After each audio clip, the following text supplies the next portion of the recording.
All right. So today is the GFamily Call. We are about to jump into this call. I got a lot of favorite people on this earth, but this is two of my favorite people, Kendall and Amber. All right. I forgot how many years they've been married, but they are going to share their story. Okay. And I always tell them all the time, I love the way that they do marriage. They always keep it lively and spicy, and they're like best friends, and I just love it. So I know that they're going to share some stuff with us that you'll be able to utilize in your marriage, or if it comes to parenting. The creators of FicklinTV, none other than Kendall and Amber. Hey. You are so extra. Hey, What's up, everybody? I hope everybody had a great weekend. It's the beginning of the week, and hopefully we can get you guys some good advice or some things that you can take away with you on this call. So the topic of our discussion today is going to be growing up in love. Yes. So I don't know if you guys know this, but we've been together for 11 years, or we've known each other 11 years. We've been together 10 years and married for 5. So a long time. We practically got together when we were kids, babies. We were teenagers. We was 19, right? Yeah, 19 years old. So we had to basically grow up together, and we learned a lot of stuff on the way. And we were really the only ones really in our friend group to ever be married, like to be married. We were like the first people in our friends to ever get married. Our friends are just now starting to get married. And I actually read a report that said millennials just aren't marrying the way people did before. They're waiting until they're 29 or 30 or for whatever reason, whether it's wait till the stage is set, make sure everything is in order first. Like a lot of times we hear that a lot. I know you hear it, I hear it, and I'm sure some of you guys hear it as well. Like people are saying, I want to have my stuff together before I find that right person. I need them to have this whole checklist, check, and then they write. But don't let them be missing 2 checks. Don't let them be an 80 and not 100. Oh Lord, like Lord forgive me, right? But nowadays that's kind of where people are at, and I think we kind of went against the grain in a sense for our age group, particularly. We got married. I was 22 when we married, and you were 23. Mm-hmm. Yeah, I always like to keep my little extra year. Okay. You know what I'm saying? You know what I'm saying? Like when she's 30, I'm gonna be 29. Relax. So, but I mean, at that age, a lot of people are more so doing things on a single level or waiting to accomplish X, Y, and Z before they go out there and they find love or, things like that. And we did it different, and our lives are set up different. And so that's kind of what we want to talk about today. So some things we'll be covering is allowing your partner to grow and be their own person, adjustments, how to be so selfless at a young age, because we definitely had to learn that because we have 4 kids. It's not about us anymore. Also getting the update on your partner, checking in, that's important, and learning how to go with the ebb and flow of life, because as we all know, it's good times and it ain't so good times. But it's important for your process. Yeah, so let's go ahead, let's dive right into it. So listen, we basically gonna go through different experiences and different storylines to kind of tie into what it is that we want to get across to you guys. We want to get across some foundational points that basically are necessity in any relationship, but it was very important to us to learn these points throughout our experiences, especially because coming from such a young age, right? So that's how we're going to tie everything in, and let's go ahead and let's jump right into it. So the first one is friendship. How do you think friendship was a foundational key in our relationship? So I'm big, and both of us are actually big on this. When you talk about friendship, right? You're talking about like, it's the key to anything relationship-wise that you want to last for a long time. There has to be some type of underlying friendship there, especially when you're talking about your partner, husband and wife, husband, et cetera, et cetera. So our foundation kind of started back in high school in a sense. Like our foundation was starting before we even knew it was actually starting in a sense. So we had a class together. This was like in 12th grade. We had our class together. She was feeling the kid and everything, you know what I'm saying? God. So, I walk into class, but actually this started before the class because in 11th grade, actually saw her. I was new to the school, and I saw her across like the little pavilion area and everything like that. I was like, yo, who is that? Like, I asked my man, I'm like, yo, you know her? Like, boom, boom, that. He was like, yeah, you know, she got a little situation and all that. So I said, all right, it's cool. We're gonna fall back for a minute. Yeah, you know, we're gonna fall back for a quick second. It's all good. But that was in 11th grade. So like a whole year later, like it was like we had a class together just randomly. And like I only came to the class because she was in the random, class. everything happens. Well, yeah. So it was ordained, right? So we go to the class, and I find out that she's there. We kind of sitting there next to each other, and then, you know, she came over and wanted to get to know your boy and everything like that because it was such a mystery, right? But, you know, the thing was from that time when we met in class, we started to build friendship. Even though, you know, there was we liked each other, but we started to build like genuine friendship. I mean, like, told each other everything. We knew about all each other's situations, everything that was going on with each other. And it was just a vibe. Yeah. Like it was an energy thing, right? And we talk about that a lot now. Like energy is very important in a relationship. Absolutely. Like we used to talk for hours. Like, you know, when y'all first get with somebody, you talk to them for hours and hours and hours. But that's the foundation. Like we were actually communicating with each other and learning each other and actually valuing getting to know one another. And that's important. I'm going to give you guys some key ways to love as an adult that we've learned. And the first one is loving like an adult is laughing with your partner and on occasion at them for their lame jokes. So, you know, in relationships, especially marriage, you can take things very seriously, especially when it comes to kids, it comes to business, everything like that. But we have to remember to keep it light, because when you first met the person that you're with, it was light, it was enjoyable. It wasn't so serious. And sometimes we get caught up in life and can forget that. Expectations wasn't as high. Yeah. That's another thing, right? Exactly. What's the expectation? Because like once you've been with somebody and once you feel as though that they should feel a certain type of way about you, now you attach those should be feelings with certain expectations. Right. So now it gets more difficult to maneuver through your situation. It's not fun anymore. And you have to remember that. Keep it jovial. And also being able to receive criticism, because if you think about your real friends, I mean, not your associates, I mean your real dogs, like they can come to you and pull your coattail and say, hey girl, that wasn't right what you said. But when it comes to my partner, you take it personal. It's like, oh, so now you're saying I'm not a good wife, you know? But having that friendship aspect in your relationship allows you to say, okay, I know this person is telling me this because they're coming from a loving place and they actually care a lot about me. And let me tell you, like, so this is what I do, right? So, because you have to be able to put your different hats on, right? So in a relationship, you want to have your friendship, you want to have your intimacy, your love. If you got a business together, you want to be able to take care of business and all these different things. So like when I got something to say to her that might be deemed as, that could be perceived as criticism, but it's literally me coming from a perspective of, hey, I'm just trying to help you out. I tell her straight like this. All right, so look, as a friend, right? Like that's how I preface the statement by. So I'm gonna tell you this as a friend. This ain't husband talk. This ain't, you know, this is straight friend talk. And then when I start there, she can receive it in a way that she would receive it from a friend. Because when you so close to your partner, like she said, like you can take things personally that you shouldn't be taking personal because it wasn't meant to be offensive. And sometimes all you have to rely on is that friendship, because when you're going at it and things are bad and it's like we're fighting and I can't stand you, like sometimes all I can think about is, this is my friend. Don't say that. Don't do that, because I actually care about him. So because think about it, like when you with your friend, like let's say your friend do something to you and y'all tight. You're gonna think about throwing that relationship away because they're such a good friend to you. We're not so quick to throw away our real good friendships as quick as we are to throw away our relationships, right? So think about that. Like your friendship, that's why friendship is such a core aspect of this thing, because when you're going through things, that piece could really be the only piece that allows you to say, you know what, it's deeper than just a relationship. Yeah. You feel what I'm saying? Like it's deeper than just us being in love or us being married. Like, this is my friend. My friend. Exactly. So I got to take more chances and take more risks to make sure that we can stay through and stick through the situation. Absolutely.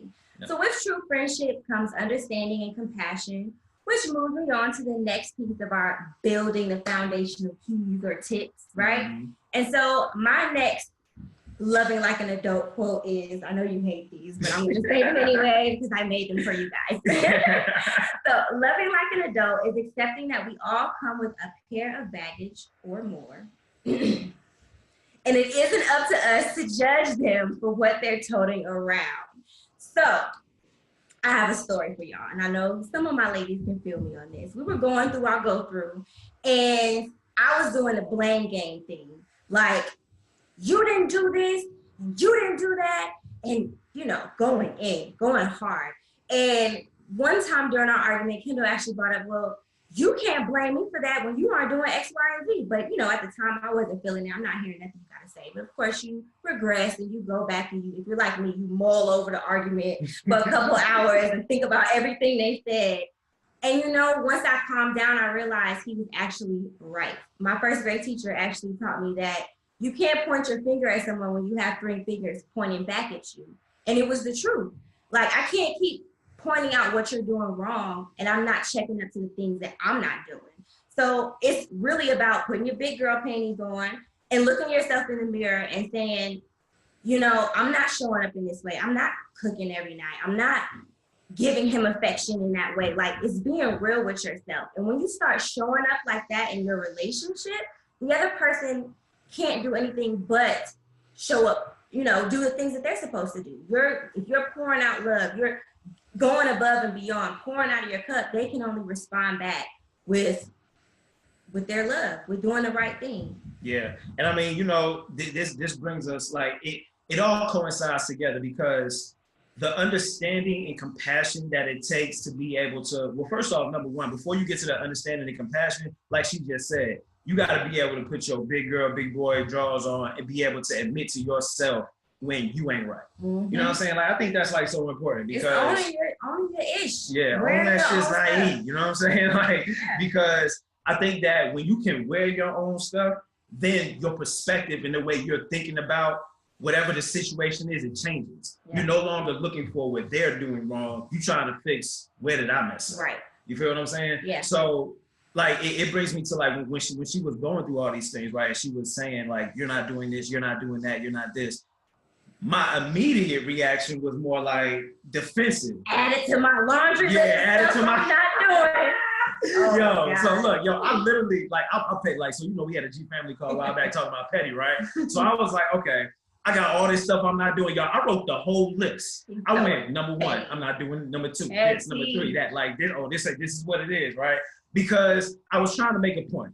And the point is that, all right, look at your list and look at my list. Like, your list got 26 things on it, and my list got 5 things on it. And it's like, yo, this just doesn't make sense. Like, I'm missing something, right? So it went from a point of being defensive to a point of, like, yo, I'm not catching something here. Like, something ain't right. You know what I'm saying? So this is where you have to be compassionate and understanding, because if you're coming from a place of defense, you're missing what the cry out is, right? Mm-hmm. Like, what am I trying to tell you?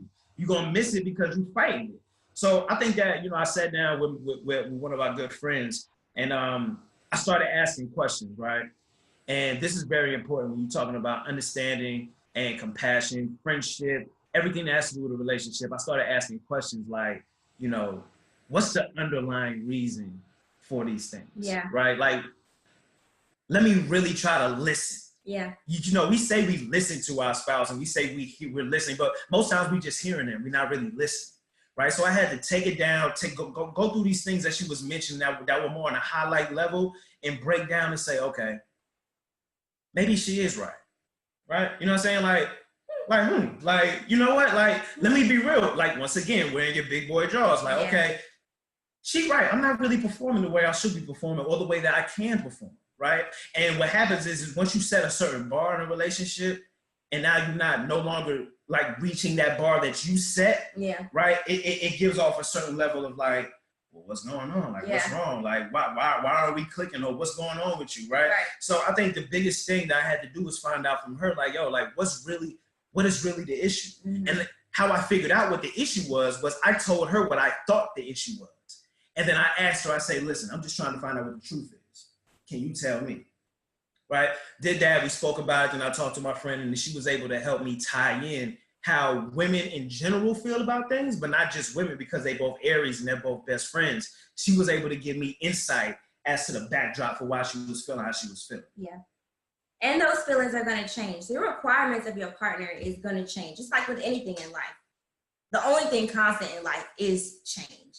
And people are going to change. You have to be okay with that, and you have to be patient. So that moves me to my next key for foundational success in a relationship. I name it something different every time I tell y'all this. Right? Okay, so the next one is future vision, alignment, and adaptability. So while we're talking about change, since we've been together, we've both, I think, made like 3 or 4 just life changes, right? When we first got together, I know you guys know Kendall's story. He sold drugs. He was not who he is today. Okay. But not to cut you off, but that's a part of the grown up part. Yeah, right? Because it's like when you start at a young age, like you weren't who you were if you were single. Yeah. You weren't who you were when you were 19, when you were 29. Yeah. You were a whole different person. And that's what makes this dynamic so special, in my opinion, is because to be able to do those things, not only as a young individual, but to take those things and apply it in your old life. Like when you're older and when you're more seasoned and you think you know it all. Yeah. But to still take those things and apply it, you know, and be able to make those adjustments. It should allow you to maneuver smoother. To move for sure. Exactly. Right? Yes. Because when we came upon that first change of him having to get out the game, it was a couple months after our wedding, and we were like in the wedding bubble. Everything is great. We got a new house. Oh my God. Yeah. I'm gonna put the whole plan together. I was like, all right, I'm gonna move this many pounds. I'm gonna get this much. I'm gonna stack up all this bread. We're gonna go legit. Yeah. We had a whole plan. And then he got arrested, and the bubble was popped. And that was the first time that it was in my face, like the other side of the game, like, we can't live like this. Like, this is not okay. And that was the first time I kind of gave him an ultimatum, like, I can't be without you. He was in jail for 1 day, y'all. 1 day. Not even a whole day. We had bail money. We was together. I lost it, though. The thought of him being away from our family affected me so much. And I'm like, no, we got to change everything. Like, we can't continue to live like this and do this. You also got to understand, like, from day one, that was what we were, right? From day one, like, she knew that, like, I was that. So from that time, from day one up until the point of us getting arrested, it was like, now we got to change up our whole look. And it's like, it's crazy because, you know, when it first happened, like, I went to jail, I got out. She was, you know, distraught about it, very hurt. And when I got out, we went to go get some pizza. We ate pizza. And the next day I went to go re-up. And she was like, well, she didn't immediately find out.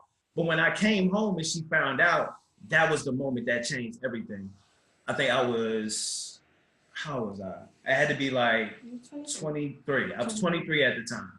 And when I came home and she found out that I had went back to doing something that could take me away for an extended period of time from our family, the breakdown was crazy. Like, she broke down, and it wasn't just about the breakdown, it was about what was being said, right? She was saying, how could you risk it all knowing that what we have going on, knowing that we have this family, knowing that they're on your ass, basically, and you still going, and you still going for it, right?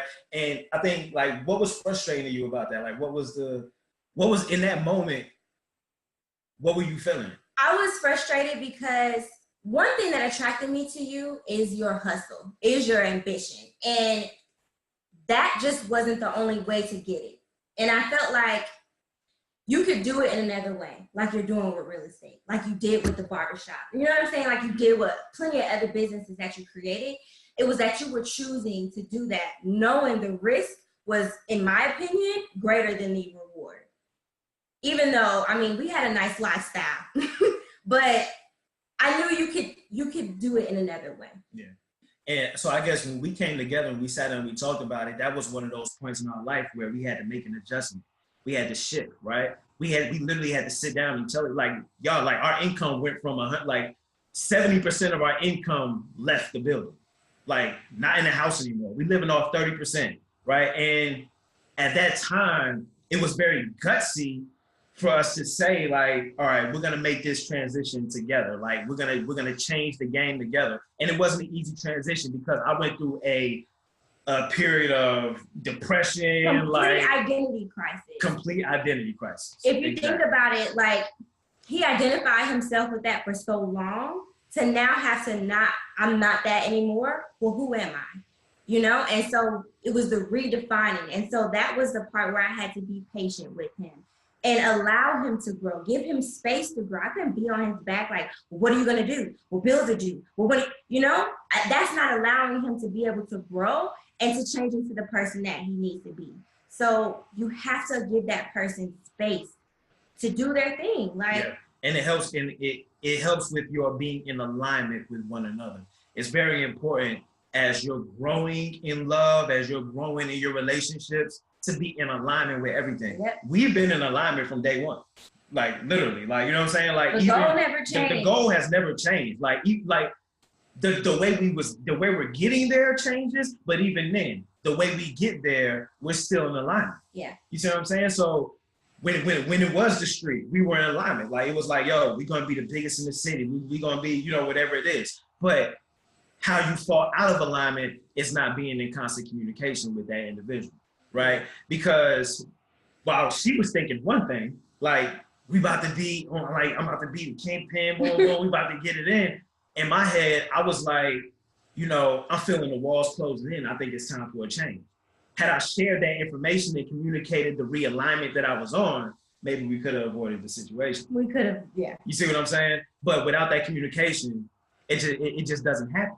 So when she was there and went with me and kind of walked with me through my transition and us staying in alignment, she was going through something actually fairly similar at the same time. Yeah. This is like right around the time we got pregnant with Callie. Yeah. I want to say maybe 3 months after I got locked up. Yeah. 3 months after that, we got pregnant with Callie, and then we started discussing about Amber coming off of her job and becoming a stay-at-home mom. Right. It became a new passion of hers to want to be a stay-at-home mom.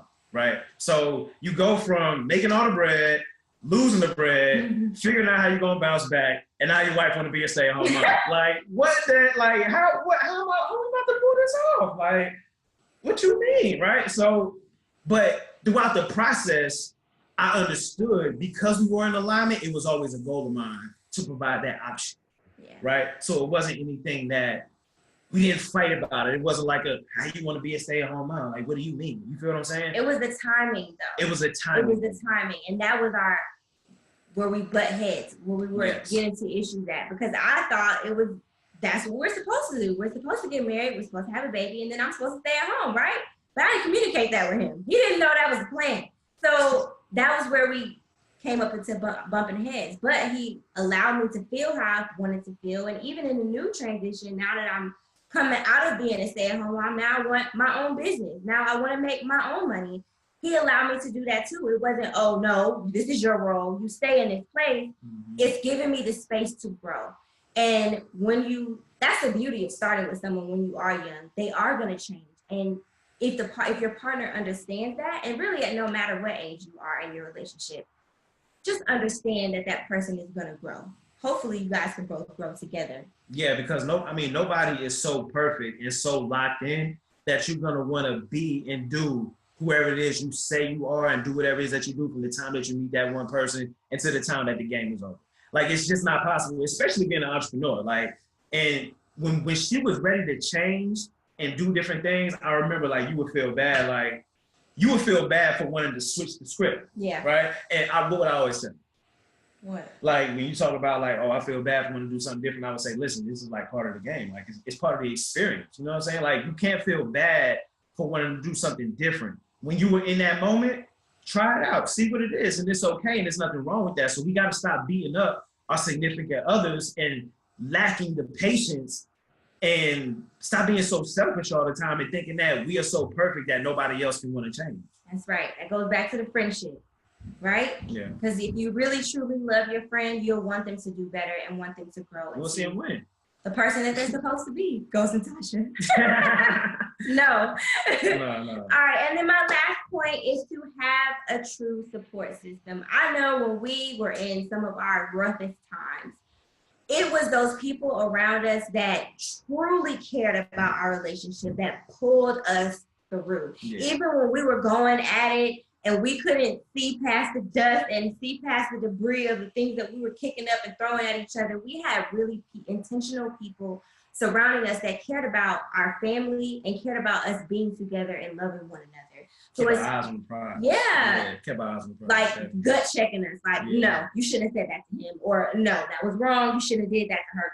You know, so you really need to be surrounding yourself with people that care about not just the individual. Like you have your mother that cares about you, and you have your, you know what I'm saying, people that care about you separately, but people that truly care about you and the union and being together. Yes, I think that's very important. So yeah, I guess, you know, just, well, first off, y'all got any questions? Let's open it up. You know, if y'all got any questions about, you know, some of the things that we talked about. But I did want to specify real quick before we did questions, like this, everybody on here, you know, is, you know, grown and been through some things. Like being in a relationship, it is work. We already understand that. But outside of the work, like you just have to, you got to get off your own. You know what I'm saying? Like you have to, like, there's no way to be compassionate if you're prideful. There's no way to have understanding if you're prideful. And it's been so many times that I had to intentionally, she has had to intentionally drop pride to open ourselves up to hear what the other person actually has to say. Yeah. And at a young age or an older age, it can be so difficult for us to get up out of ourselves and so focus on what we want that we're not paying attention to what the other person is saying. Yeah. Like, I mean, I had to go in, like, I come to her now and I'm like, yo, I've been doing this, I think since the new year, like, yo, I'm just trying to come get an update. Like, what's new with you? You know what I'm saying? Like, and because I see her changing, right? But if I'm so caught up in my own self, you ignoring the change. If I'm caught up in the fact that she doesn't do what she used to do, then you miss the special moment of the beauty of the change and the growth. Yeah. Because you're so caught up on what is not the same anymore. Right. You know what I'm saying? And the older you get, the more it seems that people have problem with change. Right? But you gotta be fluid like water. And that's pretty much it. Any questions? All right, we're about to, great job, y'all. That was so good. I was over here taking notes. Okay, I really was, real life.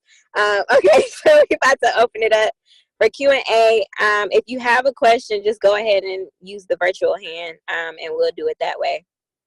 Go ahead, Norman.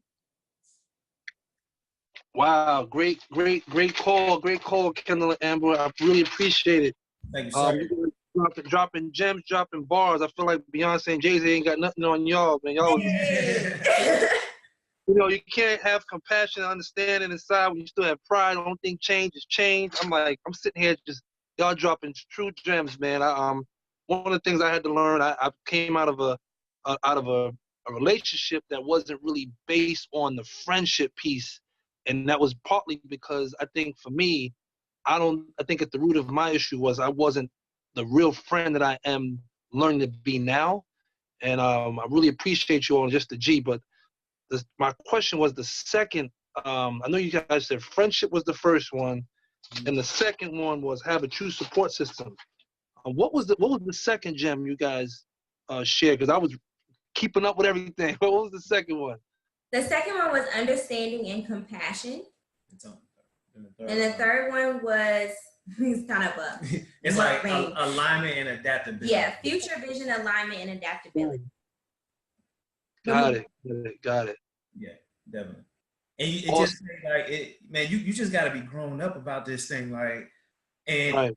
It's so uncomfortable until you get used to it. It's so uncomfortable to admit when you effed up. It's the vulnerability. It's a vulnerability, please, yeah. Right? Like when you the one who you know you did that, but you so like there's no room for growth there. Like you know what I'm saying? And you really gotta have somebody that energy gotta be clicking. It gotta be right. Like I'm telling you, like this girl, I knew the energy was right from the time I was 18 years old.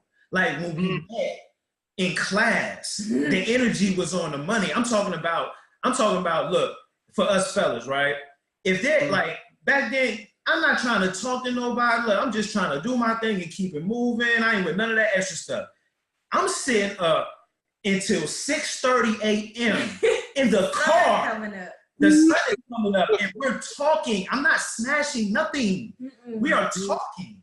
Like, and I mean, I gotta be at work at 8 a.m. Like, I gotta be in the shop. But though, that's what you need to look for.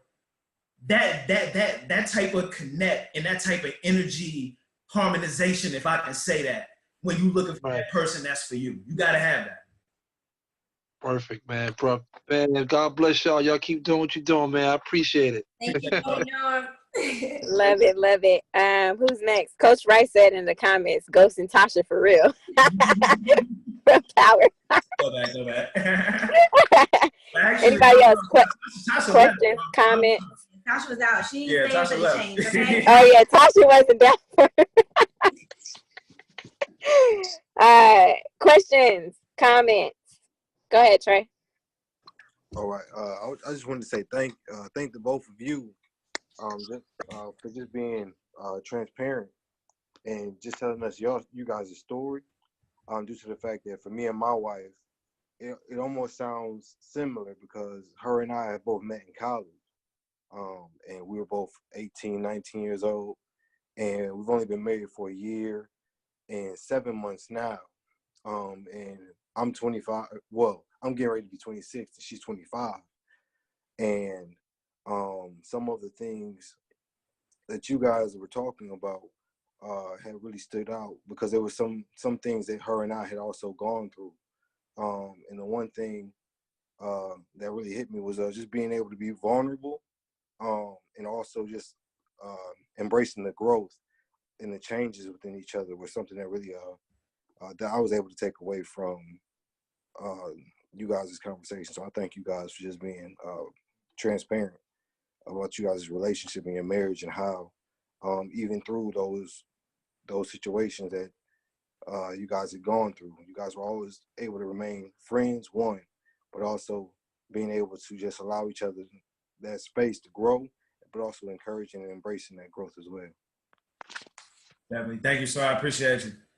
Yeah, like it's nowadays I look for the change, right? Like and not in a bad way. Like I'm aware that change will be coming, right? And it's exciting because if you're on the same page and y'all are growing in a positive way, there's nothing but positivity that comes from the change. So why would you not be excited about it? And like we said, as long as the goal stays the same, that's why it's important to sit down as a couple to do vision boards together. Or you don't have to do like anything extravagant like a vision board. I remember when we used to sit down and just with a notepad and piece of paper and say, what are we trying to get accomplished for the year? Or just for overall life in general. And it's not to necessarily nitpick on how we're going to get there, like I said, but as long as the main goal stays the same and we're both striving to get to it, it doesn't matter what changes we go through. As long as they're not off course of what our main focus is, then we're okay as a couple and we're going to be all right. Definitely. Yep. Go ahead, Art. I see your hand. Hi. So thank you so much, Amber and Kendall. That was an amazing, amazing call. It just made me reflect on, so this is our 6-year anniversary. Happy anniversary! Thank you. Happy anniversary! Thank you. And I just asked him yesterday, I was like, why are you here? Like, what made you stay? What made you stay through the 6 years? Because it hasn't always been easy. And for him, he said, because I was there for him during those times where he needed me. But for me, the answer to the question is because meeting him, it meant change. Like I had to change who I was. And he's constantly challenging me to change. He's constantly challenging me to become somebody different. Just grindation in itself and introducing me to the G women and all of that. I mean, I've changed tremendously over the last 2 years, so that's why I'm here. I'm here because he right here means change. Like I have to get out of my comfort zone and get out of the box to stay with him, to keep up with him, because he's constantly growing. He's constantly becoming somebody different. And if I don't grow with him, I already seen what can happen. So I definitely identify with that. absolutely identify with that. You know Kendall, and y'all know his dad. Like, these are the hustlers. Yes. Like, ultimate hustlers. My family isn't like that. They have 9 to 5s. Like, you go to school, graduate, this is what you do. They are completely rolled. And he's the same way. He inspires me to change and check up. Like, no, I gotta go better. I gotta go harder. I gotta do more. But I love that about him. And that's so good to have in a relationship. So the fact that y'all have that is super dope. But listen to him when he says that he appreciates you for being there, because it's power in a strong woman, honey. Okay? Half these men wouldn't be on this call. Yeah, definitely. Good stuff, good stuff. Anything else you guys want to say, Kendall, Amber? No, I think that's about it. We kind of got everything set. I think the biggest thing, you know, I was trying when we was talking about what we was going to talk about. I was like, you know, I want to give him something that you can use, like, right? Saying not theory, practicality, right? So I think the last thing I might want to say is, like, yeah, it's good to talk about friendship, understanding, compassion, adaptability, and everything like that. What sets you apart, babe? Not what sets you apart? Doing it. You gotta do that, like, you know what I'm saying? But like, and a lot of people tell you what it is, but they don't tell you how to do it, right? So I think I want to end on this note about how to do it. Like, when it comes to friendship, if you're already in the relationship, right? If you're already in the relationship and you didn't start with those foundational aspects, the first thing that you should really do is break down.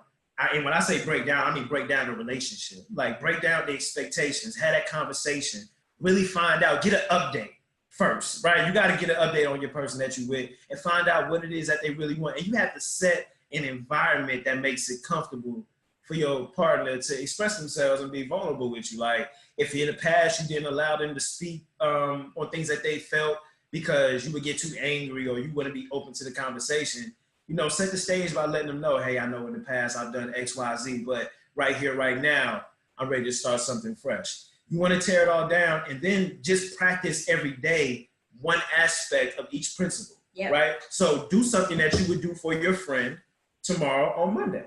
Right? Check in on your friends. So when you out and about, checking on your wife, checking on your husband, you can even text, what's up, friend? What you doing? Like, you know what I'm saying? Like, I'm just saying, like, do that, right? And then when it comes to understanding and compassion, like the next day or throughout the week, when you're faced with a moment, because you're going to be faced with them all day, every day, all week.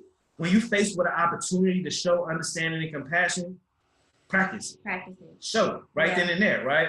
Don't get so upset or don't be so much inside yourself. Take the time out to really digest and dissect how it is the other person is feeling and why they're feeling like that. Absolutely. Right? And same thing with alignability. Have that conversation, practice, and work on, you know, being on the same page with your spouse. And I think that would be the best thing, implementation of it. And that's Coach Rice said, what is the last goal y'all wrote down together? You want to share it? Which one? Because we wrote a couple of them. The M's? The last goal was to get $1 million. to make millions and move to Miami. the M&M. Yeah. 2020 Miami for 2020. Yeah. But now, like our real last goal that we have that we really focus on right now is building up these companies to hit $1 million. It is one of our first initial goals, and then you know, our next goal after that is, you know, moving out of Georgia and taking on another opportunity, another state. Mm-hmm. You know what I'm saying? Doing it real grown, like. Yeah, that's about it. All right. We enjoyed you guys. I hope you guys took away a lot of information like I did. They talk from a marriage perspective, but it also works for singles. So if you're single, making sure, you know, when you get into those relationships, you're building it off of friendship, making sure you're increasing in that compassion and understanding. Those are core values that I think everyone needs.